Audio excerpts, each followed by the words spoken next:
Okay, so good morning, everyone. I'm going to call this meeting to order.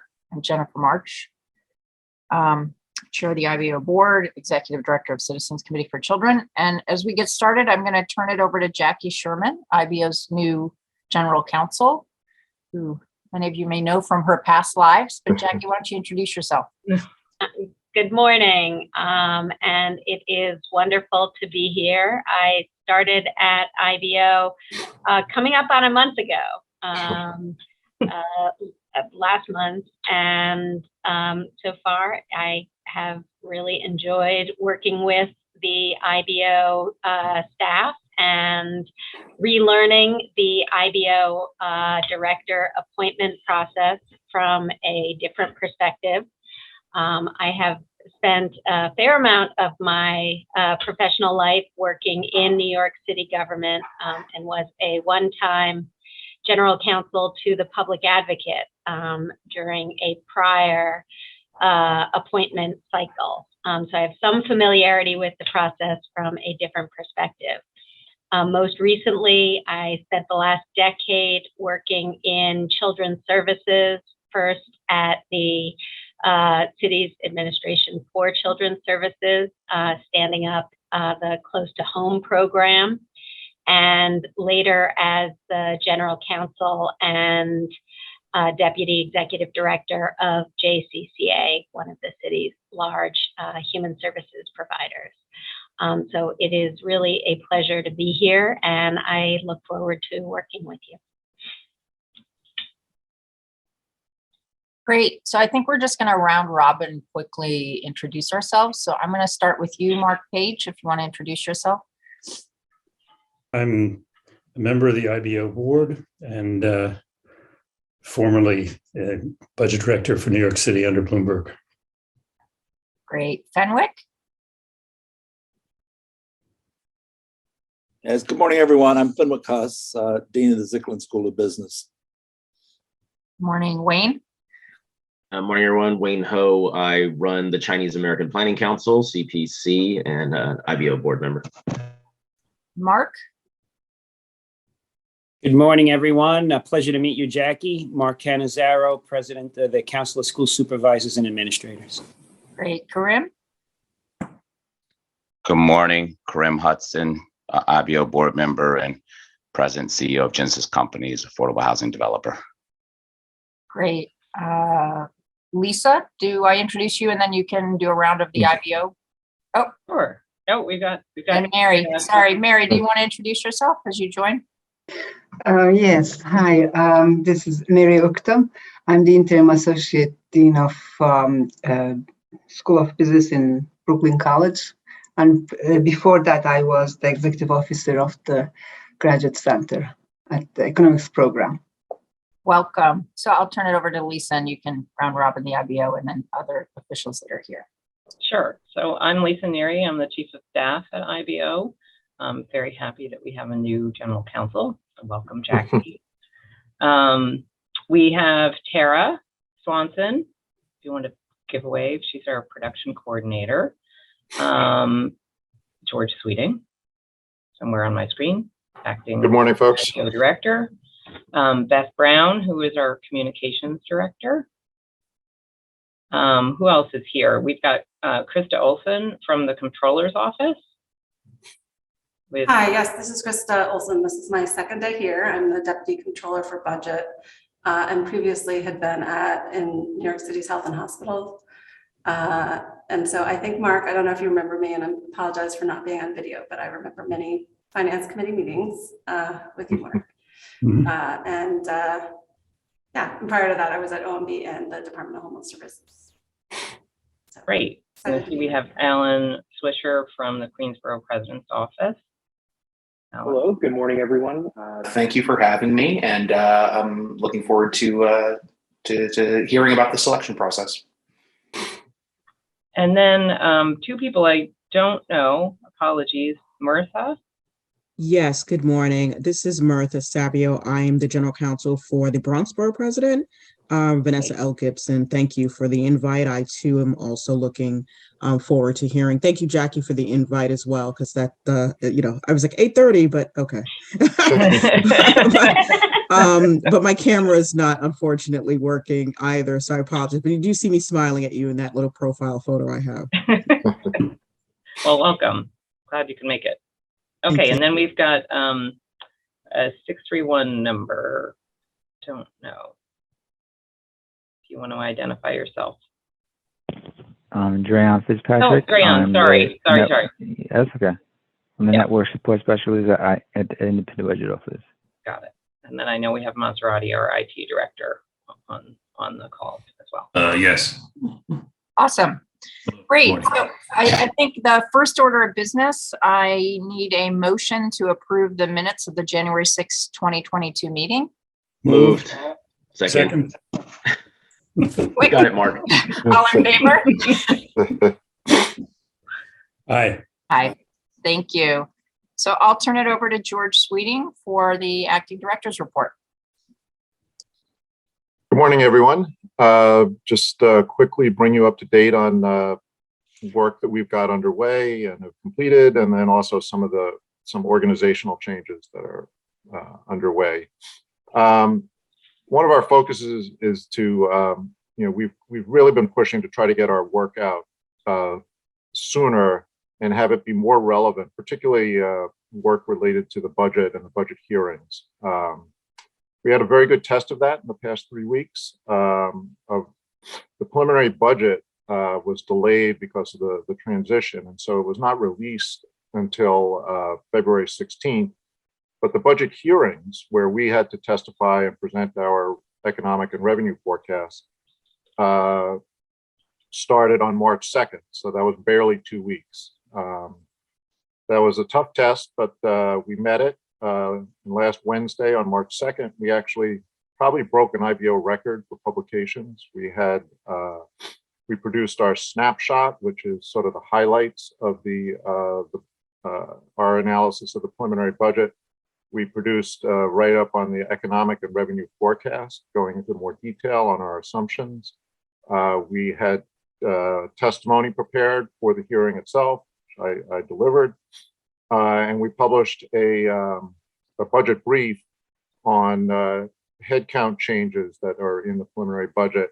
And that was really our first cut at trying to get on top of what's one of the main issues, I think, in the way people are thinking about this preliminary budget.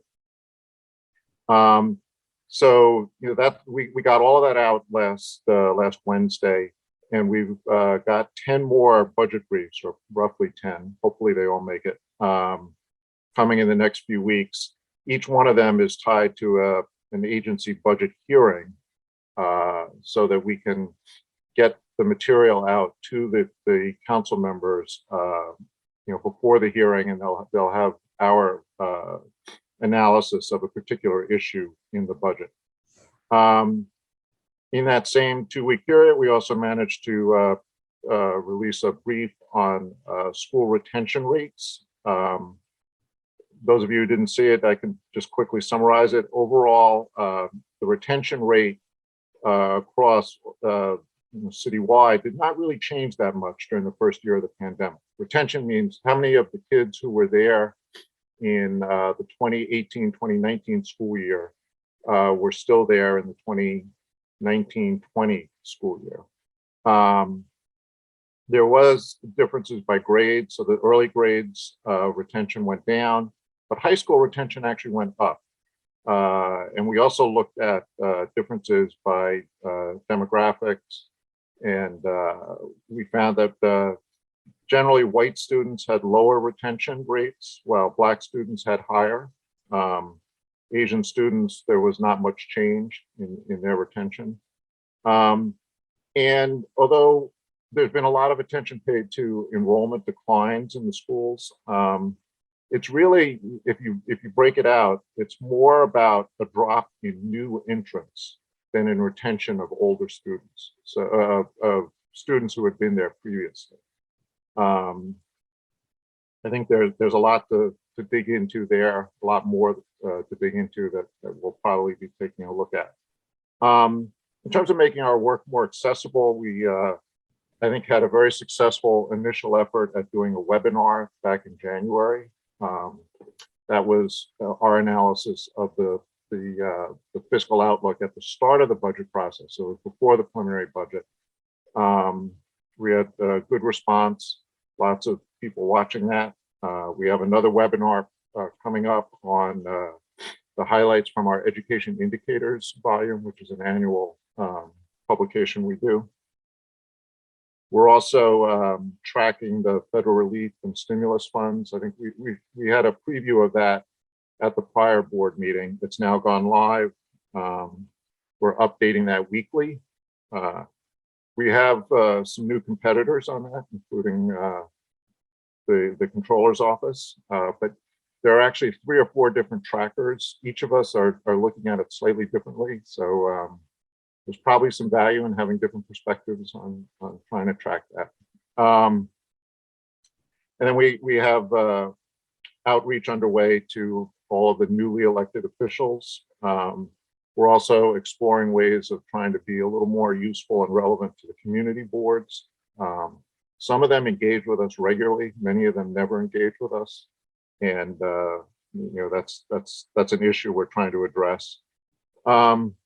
Just quickly on other upcoming work, we have a report on Penn Station, particularly focused on the Penn Station redevelopment project, particularly focused on the financing.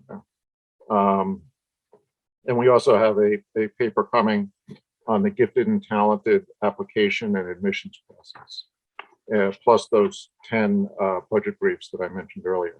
In terms of operational and organizational issues, first of all, we're still working on finding new office space. We're down, I think, to 2 options. We may have missed the absolute bottom of the market, but it's still a good time to be in the market looking for space, particularly downtown. We are waiting for some test fits by the prospective landlords of our program, and we hope to be able to start formal negotiations soon there. We have to work with DCAS on doing that, so it's not entirely under our control at the pace that we move. But we've got some potentially very attractive space, and we hope to get that resolved pretty quickly. Just in terms of returning to the office, we're currently at 2 days in the office and 3 days remote. We have decided that we will most likely be permanently on a hybrid schedule, so we don't see our office going back to 5 days a week in the office. Of course, people are still working 5 days a week, but we're likely to settle at 3 days in the office, 2 days out, and we probably will get there within a month or so. We're still trying to ease into it and deal with the changing conditions of the pandemic. We completed a reorganization of the senior staff. What had been 2 positions are now 3. Previously, we had our communications director was also our chief of staff. We now have Lisa doing the chief of staff work. Beth Brown is our communications director, and as you just met Jackie, who we've hired as our general counsel. In terms of hiring other staff, we actually have 5 openings at the moment, and we're in the late stages of hiring an environmental analyst and an education analyst. We had to reopen our search for an economist. Believe it or not, we had someone who decided that Chicago was a better place to live than New York. It was quite disappointing. I thought we had a really good, interesting candidate there. We also will be starting a search very soon for an economic development analyst. And the new position at IBO is we expect to be adding a systems administrator to our IT staff. The number of issues around IT continue to grow, and we need a little more staff there.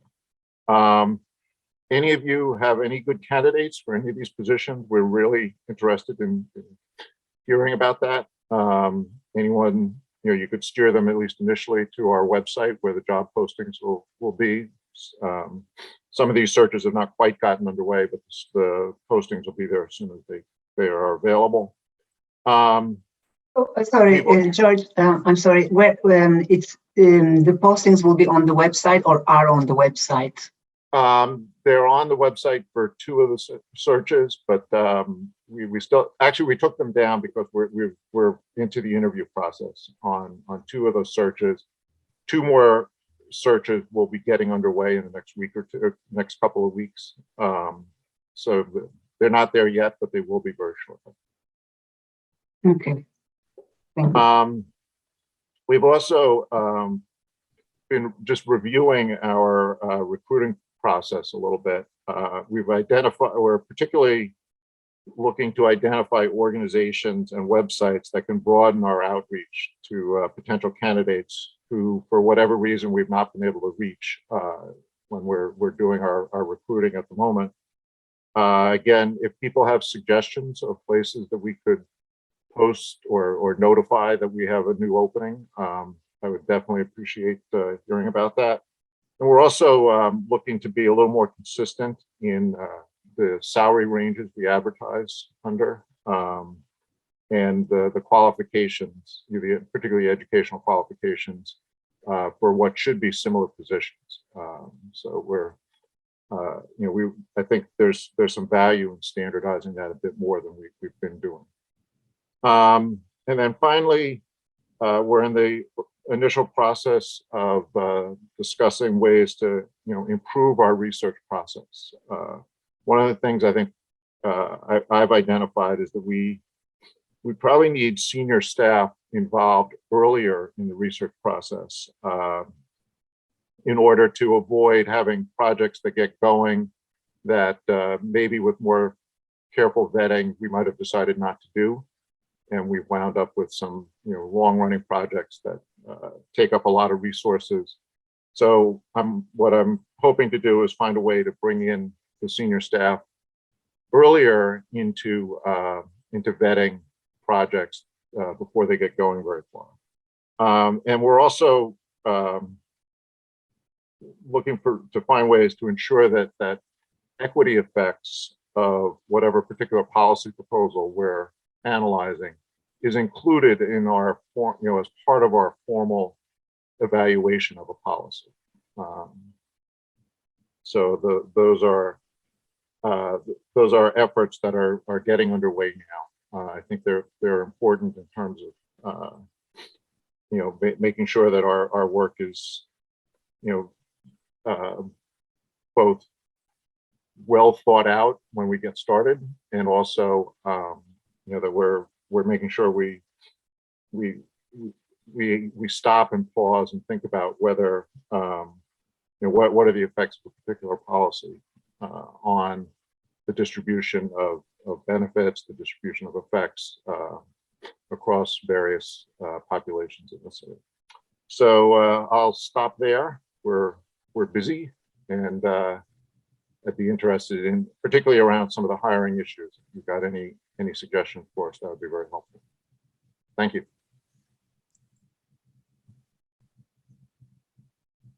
Do we want to take questions or comments? I'm happy to. I would just say you're not alone with lots of open positions. It seems to be a really particularly difficult time. We can talk offline about, I think, some of the schools, public policy, urban planning, all of that. If you're not reaching, we could share like how we post. And then more recently, CCC has been posting through LinkedIn, which I wasn't convinced was going to be successful, but there is a large network of people that pay attention to that. Yeah, I mean, certainly we do the policy schools. I don't think we've done LinkedIn. That's a good idea. Yeah. Okay. So if folks don't have any other questions, I think, George, I'll turn it over to Jackie.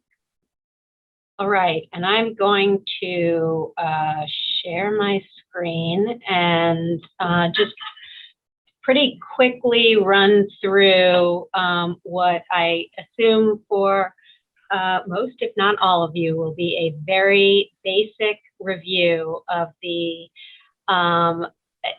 director appointment process set forth in the city's charter. So at the outset, just a very high-level overview of the Independent Budget Office, which, as you know, was formed by the 1989 referendum revising the New York City Charter to add Chapter 11. The mandate for the Independent Budget Office is to provide independent and nonpartisan information on the city's budget and fiscal condition to local elected officials and to the public. The IBO produces 3 charter mandated reports a year and also publishes research on policies affecting the city's budget. Moving to the position of director of IBO, the charter specifically addresses the leadership of IBO and really emphasizes the need to ensure that the individual is selected and appointed without regard to political affiliation and solely on the basis of fitness to perform assigned duties, emphasizing the nonpartisan nature of the work of the IBO. The director's term of office is set at 4 years, beginning on August 1st. And the charter does also envision that an individual serving as director at the expiration of a term may continue to serve if the successor is not appointed as of that August 1st date. In setting forth the appointment process for the IBO director, the charter also seeks to ensure that the selection process is one that sets the leadership of the IBO up to be nonpartisan, insulated from day-to-day politics. Just looking at the IBO director appointment process set forth in the charter does run through a 2-step process for the appointment of a director. This body, Independent Budget Office Advisory Board, makes a recommendation of a director. They make that recommendation to a special committee, which is formed for the sole purpose of making the appointment, and that appointment must be based on a majority vote. Looking a little closer at the Independent Budget Office Advisory Board, as you know, it consists of 10 members. All 10 members are appointed jointly by the controller and the public advocate. Individuals serving on the advisory board are appointed to 5-year staggered terms, and they are required to have extensive experience and knowledge in the fields of finance, accounting, economics, public administration, and public policy analysis. The charter actually goes into more depth and additional specificity with respect to the professional background of individual advisory board members. And as I stated at the top, the advisory board's role in the director appointment process is to recommend a director to special committee. And the special committee consists of the controller, the public advocate, one borough president who is chosen by all of the borough presidents acting together, and one council member who is chosen by the council. And historically, my understanding is that the council member chosen by the council has always been the Speaker of the City Council. The charter does not, however, set forth a process for determining either which borough president or which council member serves in that role. And the role of the special committee is to make the appointment of the director upon the recommendation of the advisory board. And that is the special committee's sole charter responsibility. And the charter does underscore that the special committee acts by majority vote. And that's all I have. If there are questions, I will certainly do my best to answer them. And thank you. Thanks, Jackie. Does anyone have any questions for Jackie?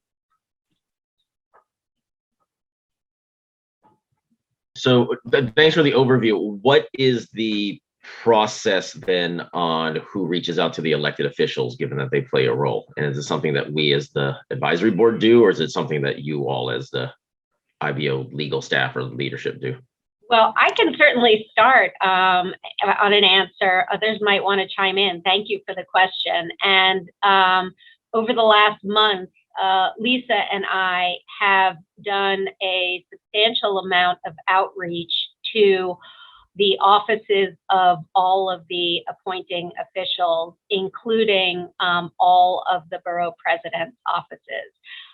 We have offered individual meetings, essentially to run through this presentation, just to give an overview of the process.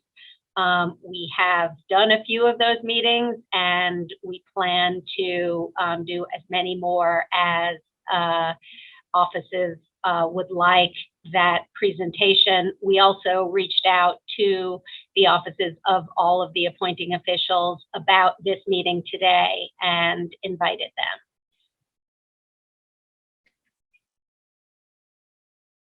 As you know, as many of you know, we have gone through a series of reappointments, so we thought it was important to just go back to the basics and explain the process as it's laid out in the charter.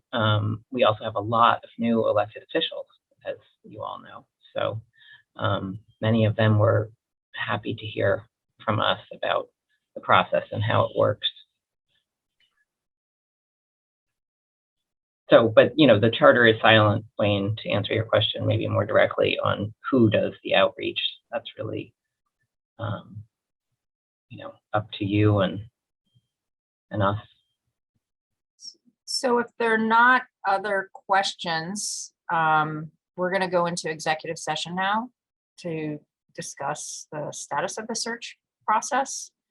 So advisory board members are going to be pulled into a Zoom breakout room, and for everyone from the public and other offices, we'll reconvene in public sessions briefly after the executive session ends. So can I have a motion to convene the executive session? Just to be clear, I think the plan is for Jackie and for me to join you in the executive session. Sorry about that. That's okay. Okay, so can I have a motion to convene the executive session? So moved. Thanks, Mark. Second? Second. Okay. Okay, so I think, yes, Zarate has his orders, and you should get a notice soon that you're moving into a breakout room.